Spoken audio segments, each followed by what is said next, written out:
La pandemia sulla povertà ha dei riflessi negativi, le persone si trovano in seria difficoltà, ma Caritas Diocesana di Gorizia cerca di essere sempre pronta e attenta alle eventuali necessità. Ha voluto fare questo report, avere questo rapporto della situazione di tutta la diocesi proprio per saper rispondere oggettivamente e praticamente alle necessità che si possono presentare. In questo senso cerchiamo di essere sempre pronti anche con alcuni fondi come il Fondo Scrosoppi, il Fondo Straordinario Famiglia in Salita che si occupa di dare lavoro a chi lo ha perduto, per aiutare, per essere segno di prossimità e di vicinanza alle persone in difficoltà. In questo quadro sono soprattutto i bambini che ne risentono di più, si acuisce anche la povertà infantile. Sì, abbiamo pensato ad essere a loro vicini, a far sentire il nostro affetto e il nostro amore nei loro confronti, proprio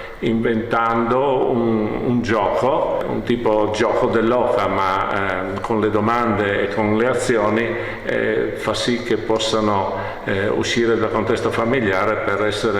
per fare delle azioni solidali nei confronti dei loro amici, dei loro familiari. Ma soprattutto nel caso in cui la pandemia ci dovesse costringere a rimanere in casa, un gioco che possono svolgere anche con i loro genitori, con le persone a loro care in famiglia, e quindi anche avere dei momenti da poter vivere insieme.